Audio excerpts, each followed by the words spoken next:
Hey everybody, it's John. Welcome to Humor and History. And yes, we're back with your favorite person to hate. It is, I think his name's Simon. Seven myths British people believe about America. All right, has this stood the test of time? This is part one of part of three series, so let's get the first one out of the way. Hello, this video is sponsored by BritBox, the premier streaming service for Britain's most beloved TV shows. I'm Lawrence Brown and I'm on a quest to uncover all of the memos that Britain and America lost in the pond, and one of those memos pertains to myths. Specifically, myths that British people, including myself at one point, believed about the United States of America. But it is amazing what 14 years of living in the United States will do to your understanding and your perceptions about this very country. For instance, I learned early on that they don't have Cornish pasties, and I learned slightly less earlier on, so later, that Michigan has them. But What? Cornish pasties? I guess that means pasties. I don't live in Michigan, so one way or another I still have to have them imported. A quick reminder that if you're not subscribed to this channel, you can change that fact about your life right now. Not a bad idea. But these myths go way beyond the absence of quintessentially British food. And so now that I've lived here for about a seventh of a century, it's time to outline some of the myths that us British believe about America and Americans. Okay. This is a funny one because I think television gives us this notion that Americans do all live in giant houses like the McAllisters do in Home Alone, but it's not entirely the case. Sure, I mean, statistically, American houses are on average larger than their UK counterparts. There are a number of reasons for this, which I outlined in this video. But to say that all Americans live in really large houses is a complete fabrication of anything resembling the truth. And I was a good example of this before I became a YouTube sensation, because when I first moved to Chicago, we had to do things on a budget. Between me and my wife, we weren't making a great income, and this is a major city, so we had to sort of settle for an apartment whose dimensions were 300 square feet. And for those of you who don't know, that's about the size of a shoebox, roughly. You know, we had to leave our shoes outside the door. That's how small it was. And it is worth reiterating, I think, that the cost of living in the United States does fluctuate massively across the country. When I lived in Indiana, just one state over, we were paying about $530 a month. That's basically unheard of in Chicago. And it's certainly unheard of in New York City, which of course was the city in which the show Friends is set. And I think it's shows like that that gave us this impression that Americans were all living in big apartments. Yeah, so this isn't the case. And I have to admit, I think about when I first started doing this channel, I did a reaction to this one because he was talking about this. So now I'm interested to see what my reaction is. Again, I will say when you get to the larger cities, your apartments get extremely small. When you have a television studio, though, on TV and stuff like that, you have to have shots for like the kitchen, a shot for like the family room, a shot for like an upstairs bedroom or something. They're all created large, and that's more of a Hollywood thing. I don't know. I mean, I will say I live in what we consider like the suburban home, nothing like the McAllisters and Home Alone, but it's not that big. But you do get a lot of people living in those areas. Now, there are a lot of apartments. I mean, I own a lot of buildings that have apartments, and usually they're duplexes. And like the lower unit can usually be about 900 square feet, and where we are, that can go for probably about $900 to $1,100 a month. The upstairs ones can go for $1,300 a month, and they're about, I don't know, a third more in terms of space. They usually have 2 or 3 bedrooms on the upper one. So, you know, it is a little different. But I don't know. How does that compare?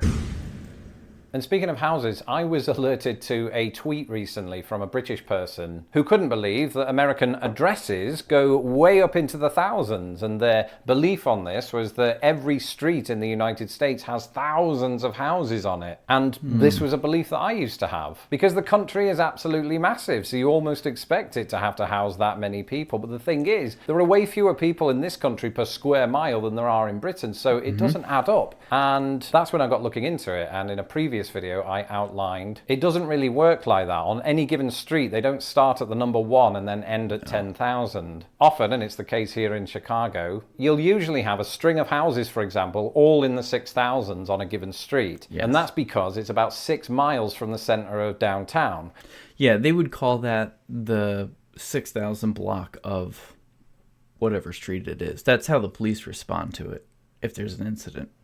God, aren't there a lot of incidents with the police? 1 mile in from that, they're all 5,000s. Another mile, they're all 4,000s, etc., etc. Now, not every city in the US does it from the... And by the way, maybe not just if it's a long street, or not a very long street, it'd be 6,000 block or the 6,100 block. Center of the city, it could be from another part of the city or just some other central point. But that's sort of a general rule for how the numbering works on US houses.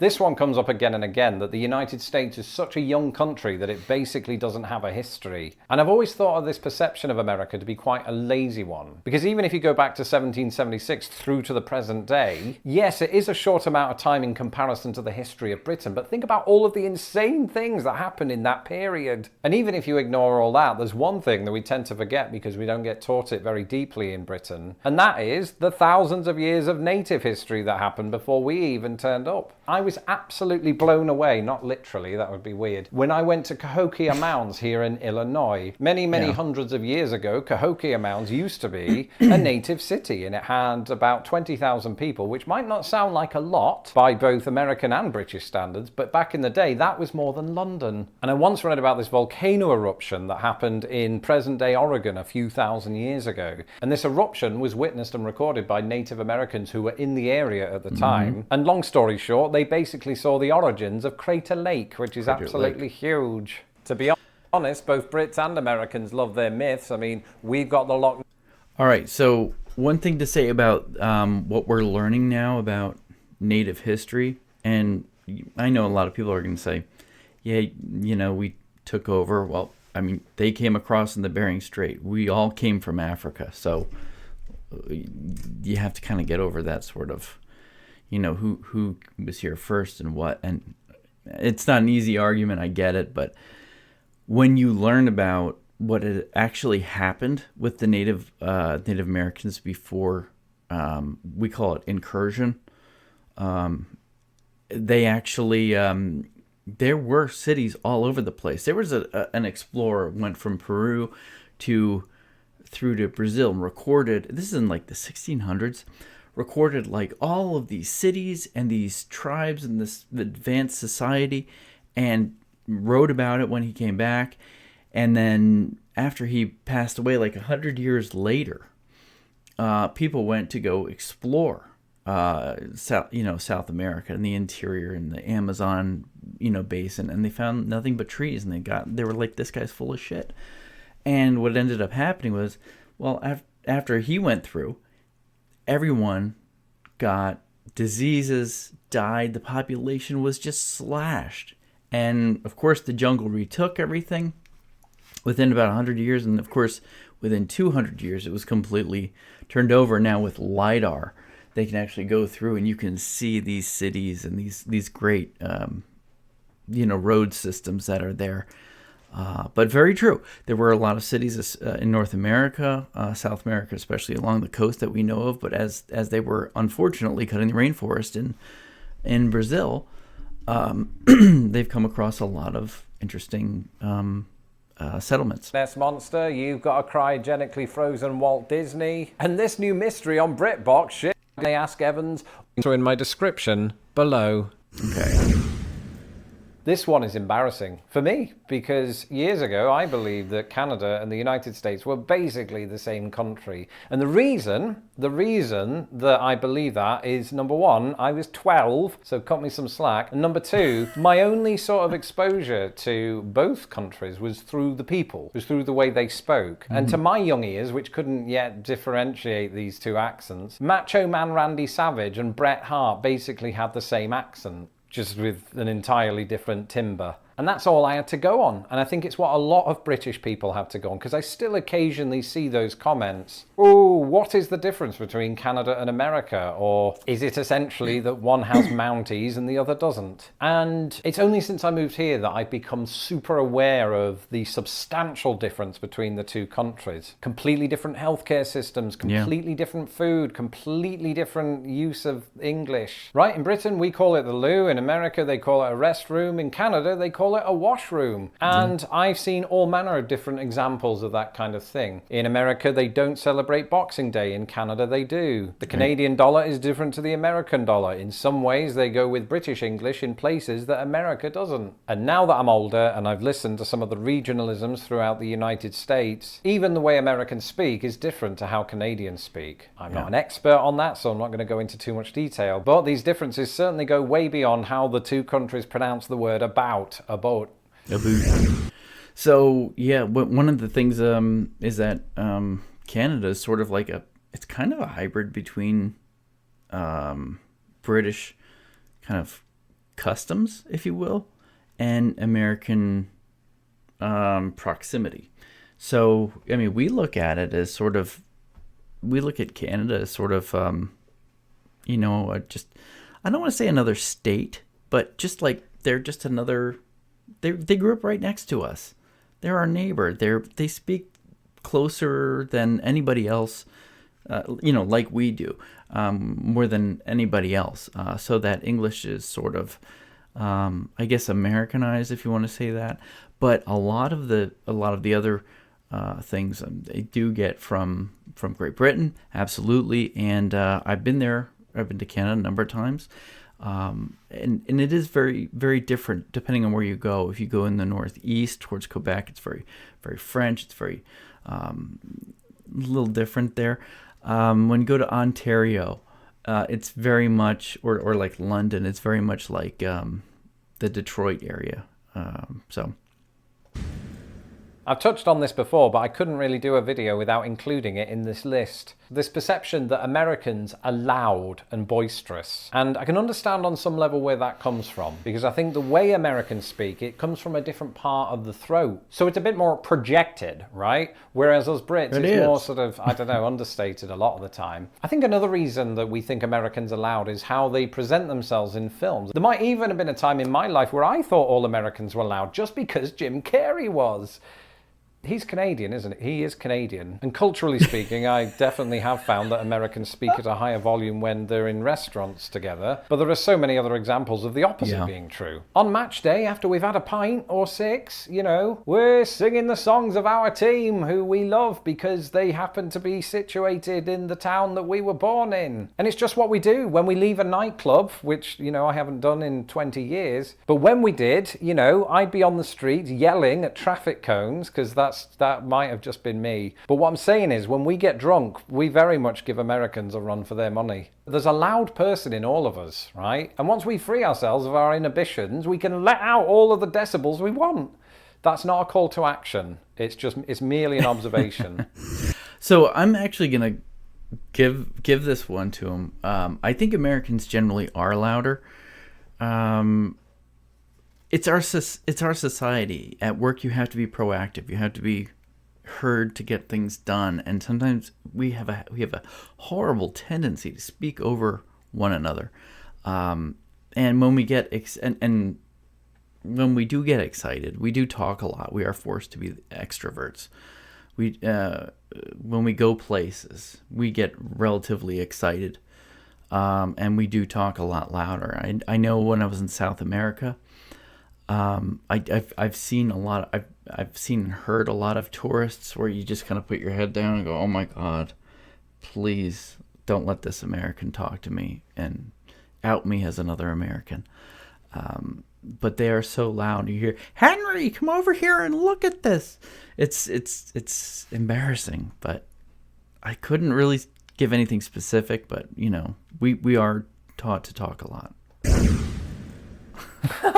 Oh, and we're approachable. That's the other thing. It's like you'll talk to an American, like you pass somebody in the street, and we actually wave to each other. We make eye contact and go, hey, even as we're having a conversation. So we're very multitasking, in the way we do things. So we're just outgoing as a country. Even for introverts, we're outgoing. We still kind of nod. This is only funny, not because of the image of Americans walking around with bomb bags on, but it's because we call them bomb bags and you call them fanny packs, and it's bloody hilarious. It is also partly the visual, because bomb bags have never been cool, but this notion, which I occasionally read, that Americans are just always walking around wearing one, is very laughable, especially as somebody who's lived here 14 years. So it's quite dumbfounding, this one. I'm not saying that all British people think this way, but the ones that do, I'd be very interested to hear, do they think that way because they met an American in 1994 and they've just held on to that belief? Or are American tourists still wearing bomb bags? Do people carry cash? But I don't. I can tell you this, I don't have a bomb bag / fanny pack radar, right? I am not constantly surveilling the populace to see whether they do or do not have a fanny pack. But my feeling is, I don't remember seeing one in a while. So I think this is one very time-specific stereotype that can now be laid to rest. All right? Yeah, that was definitely 1994, maybe 1995. It was a short-term thing. It was more of a style thing, and you know how style looks when you kind of look back on it and you go, oh, I can't believe I did that. And yes, I thought I'd include one that was quite topical, not just because we are in the autumn, but also because I mentioned this fact on my YouTube short yesterday. Now, while for reasons that were laid out in that YouTube short, Americans prefer the term fall, I was surprised to find that the word autumn was pretty common among Americans. I don't know if this is a recent thing, like the whole country just woke up one morning and watched Lost in the Pond and thought to themselves, yes, we're changing things now. Or if it's just sort of always been here as an alternative to fall. And you might be thinking, ooh, Lawrence, aren't there many surprising word alternatives that Americans use that Brits don't know about? And the answer to that is yes. I merely brought this one up so I could make that very point. This is undoubtedly a pandemic era thing, but I've seen an increasing number of Americans using the word jab to mean shot. True. I once worked with an American colleague who liked to use the word bonkers. So in part because of the internet, just as Britain is taking on quite a few Americanisms, I think the same is true in reverse, and it will be very interesting to look further into those details. And those are just So yeah, that's true. A lot of our words are changing now. When people say autumn, they tend to be a little more people that use people that have more of a vocabulary. People who say fall, we're into fall, that kind of thing. It's very sort of, everybody uses it. If you want to say autumn, you're a little bit more of an artist. You're a little bit more of maybe culturally aware, but that's not necessarily specific to those two particular words. Those are just the terms in which I've heard of it. Now, we do say jab instead of shot because, well, a couple of reasons is just that one is that America is unfortunately a gun society, and it's probably just good practice to keep that word separate. It's kind of have to tread lightly. But all right, guys, what do you think? Let me know what you think down in the comments. Is he wrong? Am I wrong? Is he right? Am I right? Are we both right? What stuck out to you? Talk to you soon. It's John from Humor and History.